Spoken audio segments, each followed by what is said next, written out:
ಒಂದು ದಟ್ಟವಾದ ಅರಣ್ಯದಲ್ಲಿ ಕಪ್ಪು ಸಿಂಹ ಮತ್ತು ಬಿಳಿ ಸಿಂಹ ಕಾಡಿಗೆ ಯಾರು ರಾಜನಾಗುವುದು ಎಂದು ಪೈಪೋಟಿಯನ್ನು ಇಟ್ಟಿದ್ರು.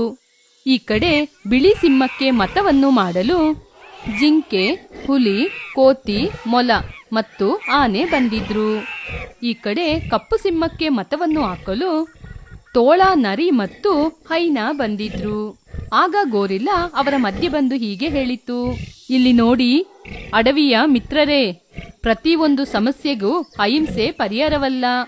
ನಾನು ನಿಮಗೆ ಇನ್ನೊಂದ್ಸಲ ಹೇಳ್ತಿದ್ದೀನಿ, ಸರಿಯಾಗಿ ಯೋಚನೆ ಮಾಡಿ.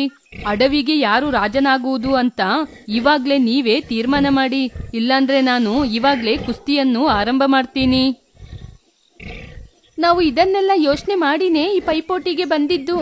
ನೀವು ಸುಮ್ಮನೆ ಸಮಯವನ್ನು ವ್ಯರ್ಥ ಮಾಡದೆ ಪೈಪೋಟಿಯನ್ನು ಆರಂಭಿಸಿದ್ರೆ ನಮ್ಮ ಗುರು ಆ ಸಿಂಹವನ್ನು ಒಡೆದು ಮೂಲೆ ಕೂರ್ಸುತ್ತೆ. ಒಂದು ಸಲ ಬಿಸಿಲು ಹೊಡಿರಿ ಗೋರಿಲ್ಲ ಅವ್ರೆ, ನಮ್ಮ ಗುರು ಒದೆಯುವ ರಭಸಕ್ಕೆ ಆ ಸಿಂಹ ಹಾರಿ ಹೋಗ್ಬೇಕು. ಸರಿ ಸರಿ ಸರಿ, ಈ ಪೈಪೋಟಿಯನ್ನು ಆರಂಭ ಮಾಡಲಿಕ್ಕೆ ಮೊದಲು ಇದರಲ್ಲಿರುವ ನಿಬಂಧನೆಗಳನ್ನ ಹೇಳ್ತೀನಿ, ಆಮೇಲೆ ಪೈಪೋಟಿ ಆರಂಭ ಮಾಡೋಣ.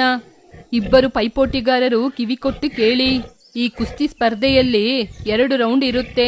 1 ರೌಂಡು 2 ನಿಮಿಷ ನಡೆಯುತ್ತೆ.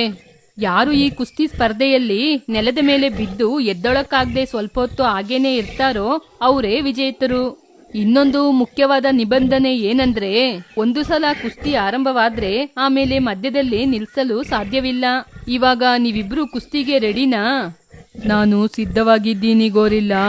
ನಾನು ಕೂಡ ಸಿದ್ಧ ಗೋರಿಲ್ಲ. ಹಾಗಾದ್ರೆ ಇವಾಗ ಆರಂಭಿಸೋಣ, ಕುರ್ಚಿಗೋಸ್ಕರ ಕುಸ್ತಿ. ಹಾಗೆ ಗೋರಿಲ್ಲ ವಿಜಿಲನ್ನು ಊದಿದ ತಕ್ಷಣ ಕಪ್ಪು ಸಿಂಹ ಮತ್ತು ಬಿಳಿ ಸಿಂಹ ಕುಸ್ತಿಯನ್ನು ಮಾಡಲು ಆರಂಭಿಸಿದ್ರು. ಅದನ್ನು ನೋಡಿ 2 ಕಡೆಯ ಸ್ನೇಹಿತರು ಪ್ರೋತ್ಸಾಹವನ್ನು ಕೊಡ್ತಾ ಇದ್ರು. ಹೀಗೆ ಪೈಪೋಟಿ ತುಂಬಾ ಆಸಕ್ತಿಯಿಂದ ನಡೀತಾ ಇತ್ತು. ಬಿಳಿ ಸಿಂಹ ಚೆನ್ನಾಗಿ ಗುರಿ ನೋಡಿ ಕಪ್ಪು ಸಿಂಹದ ಮುಖಕ್ಕೆ ಸರಿಯಾಗಿ ಹೊಡಿತಾ ಇತ್ತು. ಹೀಗೆ ಕಪ್ಪು ಸಿಂಹಕ್ಕೆ ತುಂಬಾನೇ ಗಾಯಗಳಾಯಿತು. ಹೀಗೆ ಮೊದಲ ರೌಂಡ್ ಮುಗೀತು. ಬಿಳಿ ಸಿಂಹ ತನ್ನ ಸ್ನೇಹಿತರ ಬಳಿ ಬಂದು ಕೂತ್ಕೊಂಡು ವಿಶ್ರಾಂತಿಯನ್ನು ತೆಗೆದುಕೊಳ್ತಿತ್ತು. ಆಗ ಹುಲಿ ಬಿಳಿ ಸಿಂಹಕ್ಕೆ ಈ ರೀತಿ ಸಲಹೆಯನ್ನು ಕೊಟ್ಟಿತು, ಕಪ್ಪು ಸಿಂಹಕ್ಕೆ ತಾಳ್ಮೆ ಇಲ್ಲ, ಅದರ ಕಾಲನ್ನು ಅಗಲ ಮಾಡಿ ಸರಿಯಾಗಿ ಒಡೆದು ಕೆಳಗೆ ಬೀಳಿಸು. ಹೀಗೆ ಹುಲಿ ಬಿಳಿ ಸಿಂಹಕ್ಕೆ ಸಲಹೆಯನ್ನು ಕೊಡ್ತಾ ಇದ್ದು, ಇನ್ನೊಂದು ಕಡೆ ಕಪ್ಪು ಸಿಂಹದ ಹತ್ರ ಹೈನಾ ಹೀಗೆ ಹೇಳಿತು, ಏನ್ ಗುರು ನಿನ್ ಮುಖದಲ್ಲಿರುವ ಗಾಯ? ನಿನ್ ಮುಖ ನೋಡಿದ್ರೆ ಈ ಪೈಪೋಟಿಯಿಂದ ಓಡಿ ಹೋಗುವ ಹಾಗಿದೆ. ಹೌದು ಹೈನಾ, ಬಿಳಿ ಸಿಂಹ ತುಂಬಾನೇ ಶಕ್ತಿವಂತನಾಗಿದ್ದಾನೆ. ಇವಾಗ ನಾನು ಓಡಿಯೇ ಹೋಗ್ಬೇಕು, ಆದ್ರೆ ನಾನು ಓಡಿ ಹೋಗ್ಬಾರ್ದು. ಅದಕ್ಕೇನೆ ನಾನು ನಿನಗೆ ಒಂದು ವಿಷಯ ಹೇಳ್ತೀನಿ, ಹಾಗೇನೆ ಮಾಡು. ಹೇಳು ಗುರು, ಏನ್ ಮಾಡ್ಬೇಕು ಅಂತ? ನನ್ನ ಹೆಂಡತಿ ಹಾಗೇನೆ ಬಿಳಿ ಸಿಂಹದ ಹೆಂಡತಿ ಗರ್ಭಿಣಿಯಾಗಿದ್ದಾರೆ.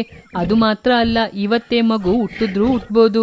ನೀನು ಯಾರಿಗೂ ಕಾಣದ ಹಾಗೆ ಆ ಬಿಳಿ ಸಿಂಹದ ಗುಹೆಗೆ ಹೋಗಿ ಅದಕ್ಕೆ ಹುಟ್ಟಿದಂತಹ ಮಗುವನ್ನು ತೆಗೆದು ನನಗೆ ಹುಟ್ಟಿದಂತಹ ಮಗುವನ್ನು ಅಲ್ಲಿ ಇಟ್ಟು ಬಾ. ಹಾಗೆ ಮಾಡಿದ್ರೆ ಮುಂದಿನ ದಿನಗಳಲ್ಲಿ ನನ್ನ ಮಗು ಈ ಕಾಡಿಗೆ ರಾಜನಾಗುತ್ತಾನೆ. ನೀವು ಹೇಳಿದೇನೋ ಚೆನ್ನಾಗೇ ಇದೆ ಗುರು, ಆದ್ರೆ ನಿಮ್ಮ ಹೆಂಡತಿ ಇದಕ್ಕೆಲ್ಲ ಒಪ್ಬೇಕಲ್ವಾ? ನಾನು ಹೇಳಿದ ಹಾಗೆ ಮಾಡಿ ಮುಗಿಸು ಹೈನಾ. ನನ್ನ ಹೆಂಡತಿ ಏನಾದರೂ ಅಡ್ಡ ಬಂದ್ರೆ ಅವಳನ್ನ ಕೂಡ ಕೊಂದು ನಾಶ ಮಾಡು. ಹೀಗೆ ಕಪ್ಪು ಸಿಂಹ ಹೇಳಿದ ತಕ್ಷಣ ಹೈನಾ ಕಪ್ಪು ಸಿಂಹದ ಗುಹೆ ಹತ್ರ ಹೋಗಿ ಮಗುನ ಹೇಗೆ ಎತ್ಕೊಂಡು ಹೊರಗೆ ಬರಬೇಕು ಅಂತ ನೋಡ್ತಾ ಇತ್ತು. ಆಗ ಕಪ್ಪು ಸಿಂಹದ ಹೆಂಡತಿ, ಅರೆ ಯಾರು ನೀವು? ನನ್ ಮಗುನ ಎಲ್ಲಿಗೋ ಎತ್ಕೊಂಡು ಹೋಗ್ತಿದ್ದೀರಾ? ಮರ್ಯಾದೆಯಿಂದ ನನಗ್ ದಾರಿ ಬಿಡು, ಇಲ್ಲದಿದ್ರೆ ನಿನ್ ಪ್ರಾಣನೇ ಹೋಗುತ್ತೆ. ಇಲ್ಲ, ನಾನ್ ಬಿಡೋದಿಲ್ಲ. ನನ್ ಮಗುನ ಎತ್ಕೊಂಡೋಗಿ ಏನ್ ಮಾಡ್ಬೇಕು ಅಂತಿದ್ದೀರಾ? ಹೀಗೆ ಕಪ್ಪು ಸಿಂಹದ ಹೆಂಡತಿ ಹೈನಾ ಜೊತೆ ಎಷ್ಟು ಕೇಳಿಕೊಂಡ್ರು ಹೈನಾ ಮಾತ್ರ ಕಪ್ಪು ಸಿಂಹಕ್ಕೆ ಭಯವನ್ನು ಉಂಟು ಮಾಡಿತು. ಆಗ ಆ ಭಯದಿಂದ ಕಪ್ಪು ಸಿಂಹನ ಹೆಂಡತಿ ಅಲ್ಲಿಂದ ಓಡಿ ಕಾಲು ಜಾರಿ ಬೆಟ್ಟದ ಮೇಲಿಂದ ಕೆಳಗೆ ಬಿದ್ದು ಜೀವವನ್ನು ಕಳೆದುಕೊಂಡಿತು. ಆಗ ಹೈನಾ ಕಪ್ಪು ಸಿಂಹದ ಮರಿಯನ್ನು ತೆಗೆದುಕೊಂಡು ಬಿಳಿ ಸಿಂಹದ ಗುಹೆಗೆ ಬಂತು. ಅಲ್ಲಿ ಕಪ್ಪು ಸಿಂಹ ಮತ್ತು ಅದರ ಮಗು ನಿದ್ರೆ ಮಾಡ್ತಾ ಇತ್ತು. ಆಗ ಹೈನಾ ಶಬ್ದವನ್ನು ಮಾಡದೆ ಕಪ್ಪು ಸಿಂಹದ ಮರಿಯನ್ನು ಅಲ್ಲೇ ಇಟ್ಟು ಬಿಳಿ ಸಿಂಹದ ಮರಿಯನ್ನು ಎತ್ತಿಕೊಂಡು ಅಲ್ಲಿಂದ ಓಡಿ ಹೋಯಿತು. ಹೀಗೆ ಆ ಪೈಪೋಟಿಯಲ್ಲಿ ಕಪ್ಪು ಸಿಂಹ ಸೋಲನ್ನು ಪಡೆದು ಕೆಳಗೆ ಬಿತ್ತು. ಹೀಗೆ ಗೋರಿಲ್ಲ ಬಿಳಿ ಸಿಂಹವನ್ನು ಕಾಡಿನ ರಾಜ ಅಂತ ಘೋಷಣೆ ಮಾಡಿತು. ಹೀಗೆ ಸ್ವಲ್ಪ ದಿನ ಕಳೆದು ಕಾಡಿಗೇನೆ ರಾಜನಾಗಿದ್ದ ವಯಸ್ಸಾಗಿ ಬಿಳಿ ಸಿಂಹ ಮುದುಕನಾಯಿತು. ಹೀಗೆ ವಯಸ್ಸಾಗಿದ್ದ ಬಿಳಿ ಸಿಂಹ ತನ್ನ ರಾಜನ ಸ್ಥಾನವನ್ನು ಮಗನಿಗೆ ಕೊಡುವ ಕಾಲ ಬಂತು. ಹೀಗೆ ಕಾಡಿಗೆ ರಾಜನಾಗಿದ್ದ ಬಿಳಿ ಸಿಂಹ ತನ್ನ ಮಗನನ್ನು ಕಾಡಿಗೆ ರಾಜನನ್ನಾಗಿ ಮಾಡ್ತೀನಿ ಅಂತ ಆ ವಿಷಯವನ್ನು ಎಲ್ಲರಿಗೂ ಹೇಳಲು ಕೋತಿ ಜೊತೆ ಹೇಳಿ ಕಳಿಸಿತು. ಹೀಗೆ ಕೋತಿ ಆ ವಿಷಯವನ್ನು ಎಲ್ಲರಿಗೂ ತಿಳಿಸಲು ಅರಣ್ಯ ಸುತ್ತುತ್ತಾ ಇತ್ತು. ಹೀಗೆ ಕೋತಿ ಅರಣ್ಯವೆಲ್ಲ ಸುತ್ತಿ ಕಪ್ಪು ಸಿಂಹದ ಗುಹೆಗೆ ಬಂತು. ಅಲ್ಲಿ ಕಪ್ಪು ಸಿಂಹದ ಗುಹೆ ಹತ್ರ ಒಂದು ಬಿಳಿಯ ಸಿಂಹದ ಮರಿ ಸೌದೆಯನ್ನು ಎತ್ತಿಕೊಂಡು ಬರ್ತಾ ಇದ್ದಾಗ, ಏಯ್ ಅನಾಥ ಸಿಂಹ! ಯಾರೋ ಅನಾಥ ಸಿಂಹ? ಬಿಟ್ಟ ಅಂದ್ರೆ ಮುಖ ಮೂತಿ ಎಲ್ಲ ತಿರುಗಿ ಹೋಗ್ಬೇಕು. ಅದಕ್ಕೆ ನನಗೆ ತಾಯಿ ಮಾತ್ರ ಇಲ್ಲ, ನನಗೆ ತಂದೆ ಇದ್ದಾರಲ್ವಾ? ಸರಿಯಪ್ಪ, ನಿನಗೆ ತಂದೆ ಇದ್ದಾರೆ, ನೀನೇನು ಅನಾಥನಲ್ಲ. ಸರಿ ಸರಿ ಹೇಳ ಸೋಮಾರಿ, ಇಲ್ಲಿಗೆ ಯಾಕೆ ಬಂದೆ ನೀನು? ನಾಳೆ ಕಾಡಿಗೆ ರಾಜನಾಗಿದ್ದ ಬಿಳಿ ಸಿಂಹ ಅವರ ಮಗನನ್ನು ಕಾಡಿಗೆ ರಾಜನನ್ನಾಗಿ ಘೋಷಣೆ ಮಾಡ್ತಾರಂತೆ. ಆ ಕಾರ್ಯಕ್ರಮಕ್ಕೆ ಎಲ್ಲರೂ ಬರಬೇಕು ಅಂತ ಹೇಳಿದ್ದಾರೆ. ಆಗ ಕಪ್ಪು ಸಿಂಹ ಅದರ ಗುಹೆಯೊಳಗಿಂದ ತೋಳ, ನರಿ ಮತ್ತು ಹೈನ ಜೊತೆ ಸೇರಿ ಗುಹೆಯಿಂದ ಹೊರಗೆ ಬಂದು ಕೋತಿಯನ್ನು ನೋಡಿ ಹೀಗೆ ಹೇಳಿತು. ಅಲ್ಲಿ ವಿಷಯವನ್ನು ಯಾರ ಜೊತೆನೋ ಹೇಳ್ತಾ ಇದ್ದೀಯಾ? ಇನ್ನು ಯಾರ ಜೊತೆ? ನಿಮ್ ಜೊತೆನೇ ಹೇಳ್ತಾ ಇದ್ದೀನಿ. ನಾಳೆ ಬಿಳಿ ಸಿಂಹದ ಮರಿಗೆ ಪಟ್ಟಾಭಿಷೇಕ ಆಗುತ್ತೆ. ಏನು ನಿಜನಾ? ತುಂಬಾ ಸಂತೋಷ ಆಗ್ತಿದೆ. ಏನು ನಿಮಗೆ ಸಂತೋಷ ಆಗ್ತಿದ್ಯಾ? ಅದು ಹೇಗೆ? ಅವರ ವಾರಿಸೆ ರಾಜನಾಗ್ತಾ ಇದ್ರೆ ಹೇಗೆ? ಅವನು ರಾಜನಾಗಲು ಅವನಿಗೆ ಏನು ಸಾಮರ್ಥ್ಯ ಇದೆ? ಇದಕ್ಕೆ ನಾನು ಒಪ್ಕೊಳ್ಳಲ್ಲ, ನಾನು ಬಿಡೋದೂ ಇಲ್ಲ. ಏಯ್, ಬಾಯಿ ಮುಚ್ಕೊಂಡು ನಿನ್ ಕೆಲ್ಸ ನೋಡು. ಸರಿ ಕೋತಿ, ನೀನು ಹೋಗು, ನಾವು ಬರ್ತೀವಿ. ಸರಿ ಸರಿ ಸರಿ, ನಾನಿವಾಗ ಹೊರಡ್ತೀನಿ. ನಿಮ್ ಮಗನ ಸ್ವಲ್ಪ ಕಂಟ್ರೋಲಲ್ಲಿ ಇಟ್ಕೊಳ್ಳಿ, ಇಲ್ಲದಿದ್ರೆ ಅವನ್ ಮೂತಿ ಕೂಡ ಹೊಡೆದೋಗುತ್ತೆ. ಹಾಗೆ ಹೇಳಿ ಆ ಕೋತಿ ಅಲ್ಲಿಂದ ಹೊರಟೋಯ್ತು. ಅರಣ್ಯದ ಪ್ರಾಣಿಗಳೆಲ್ಲ ಅಲ್ಲಿ ಬಂದ ನಂತರ ಗೋರಿಲ್ಲಾ ಹೀಗೆ ಹೇಳಿತು, ನಾಳೆಯಿಂದ ಈ ಕಾಡಿಗೆ ಬಿಳಿ ಸಿಂಹದ ಮರಿಯಾದ ಕಪ್ಪು ಸಿಂಹನೇ ರಾಜನಾಗಿ ಇರ್ತಾನೆ. ನಿಮಗೆ ಎಲ್ಲ ಒಪ್ಪಿಗೆ ತಾನೆ?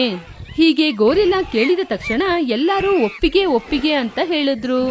ಆದರೆ ಬಿಳಿ ಸಿಂಹದ ಮರಿ ಮಾತ್ರ ಎದುರಿಗೆ ಬಂದು, ನನಗೆ ಇದರಲ್ಲಿ ಒಪ್ಪಿಗೆ ಇಲ್ಲ. ಅವನಿಗೆ ಏನು ಸಾಮರ್ಥ್ಯ ಇದೆ ಅಂತ ಈ ಕಾಡಿನ ರಾಜನನ್ನಾಗಿ ಮಾಡ್ತಾ ಇದ್ದೀರಾ? ಏಯ್, ನೀನ್ ಯಾಕೋ ಇಲ್ಲಿಗೆ ಬಂದೆ? ನೀವೇನು ಮಾತಾಡ್ಬೇಡಿ ಅಪ್ಪ, ಸುಮ್ನಿರಿ.